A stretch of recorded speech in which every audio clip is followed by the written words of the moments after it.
Hello नमस्कार, मैं कपिल शर्मा आप सभी का अपने यूट्यूब चैनल हिंदी जीआरएफ पर आपका हार्दिक अभिनंदन करता हूं। आज हम हिंदी साहित्य से संबंधित प्रश्न करेंगे। भाग 1 है। पहला प्रश्न है, पृथ्वीराज रासो के रेवा तट कौन सा समय है? कहीं कहीं आपको स्वर्ग मिलेंगे, परंतु पृथ्वीराज रासो में समय है। कितने हैं? 27 समय है। 27वां समय है। कौन सा? रेवा तट। अगला प्रश्न है, छोटे निराला किसे कहा जाता है? तो उत्तर क्या होगा? मुक्तिबोध। प्रश्न नंबर 3 है, नेहरू अभिनंदन ग्रंथ का संपादन किसने किया था? अज्ञे ने किया था। प्रश्न नंबर 4 है, अंधेरे में कविता में खंड एवं बंद कितने हैं? तो इसमें 8 खंड हैं और 71 बंद हैं। प्रश्न नंबर 5 है, अमीर खुसरो का जन्म कब हुआ था? इसका जन्म 1253 ईस्वी में हुआ था। प्रश्न नंबर 6, अंधेरे में कविता का सर्वप्रथम शीर्षक रखा गया था। किस नाम से रखा गया था? आशंका के द्वीप अंधेरे में। प्रश्न नंबर 7 है, गीत फरोश कविता किस तार सप्तक में प्रकाशित हुई? तो कौन से में? दूसरे सप्तक में। प्रश्न नंबर 8 है, अंधेरे में कविता को अस्मिता की खोज किस आलोचक ने कहा है? उत्तर क्या होगा? नामवर सिंह। प्रश्न नंबर 9 है, प्रिय प्रवास का प्रकाशन समय 1914 या 1912 ईस्वी। प्रश्न नंबर 10 है, अंधेरे में कविता को विद्रोह और रचना का संप्रक्त अनुभव किसने कहा है? डॉक्टर रामस्वरूप चतुर्वेदी। प्रश्न नंबर 11 है, भवानी भैया का व्यक्तित्व तूफानी रहा है, यह कथन किसका है? हरिशंकर परसाई। प्रश्न नंबर 12 है, मुक्तिबोध की कविता अंधेरे में रोशनी की चीख है, कथन किसका है? नरेंद्र सिंह का। प्रश्न नंबर 13 है, आंसू कविता का प्रकाशन समय माना जाता है 1925। गीत फरोश का क्या अर्थ है? गीतों को बेचने वाला। प्रश्न नंबर 15 है, अंधेरे में कविता किस काव्य संग्रह से ली गई है? चांद का मुंह टेढ़ा है। निराला जी की जूही की कली व जागो फिर एक बार कविता किस काव्य संग्रह में संकलित है? परिमल। परिमल में है।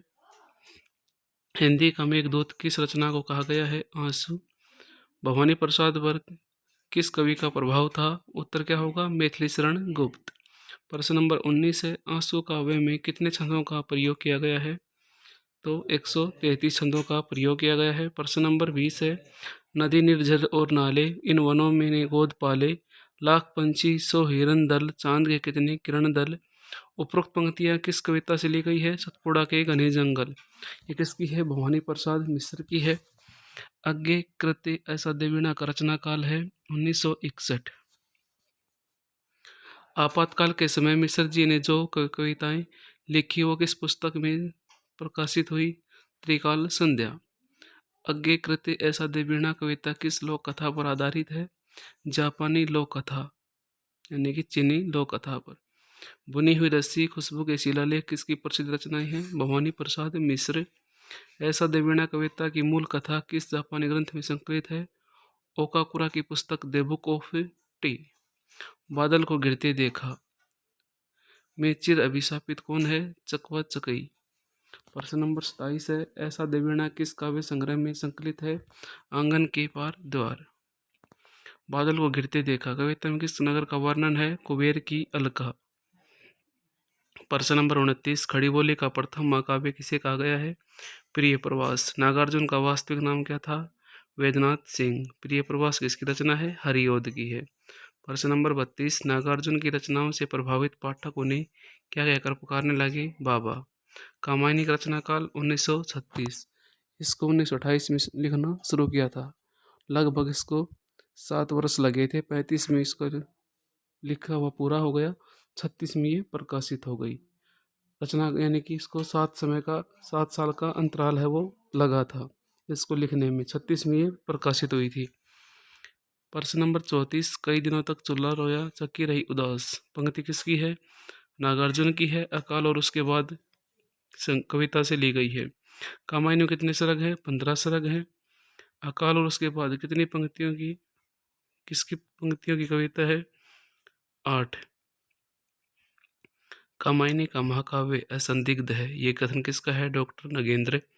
अकाल और उसके बाद कविता में दीवारों पर गश्त कौन लगा रहा है? छिपकलियाँ। कामायनी में ईड़ा किसका प्रतीक है? बुद्धि का। शासन की बंदूक किसकी रचना है? नागार्जुन। आंसू से भीगे अंचल पर मन का सब कुछ रखना होगा। ये पंक्तियाँ कामायनी किस रग से है? लज्जा रग से है। हिंदी का सबसे लंबा 100 गीत कौन सा है? स्रोत समृद्धि। बिखरी अलकी जो तर्क जाल, यह पंक्ति कामायनी किस रग से है? ईडस रग से है। स्रोत समृद्धि गुजराला जी ने किसकी स्मृति में लिखी है? अपनी पुत्री। प्रश्न नंबर 45 है। नारी तुम केवल श्रद्धा हो, यह पंक्ति कामायनी किस रग से ली गई है? लज्जा। निराला की प्रथम रचना कौन सी है? जूही की कली।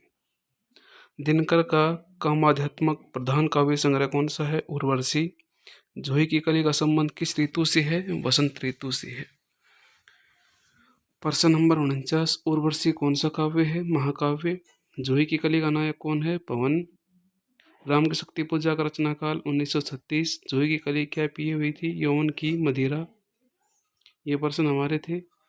कल हम इन्हीं प्रश्नों को आगे बढ़ाते हुए प्रश्न नंबर 33 से शुरू करेंगे और 100 तक हम कंप्लीट करेंगे। धन्यवाद।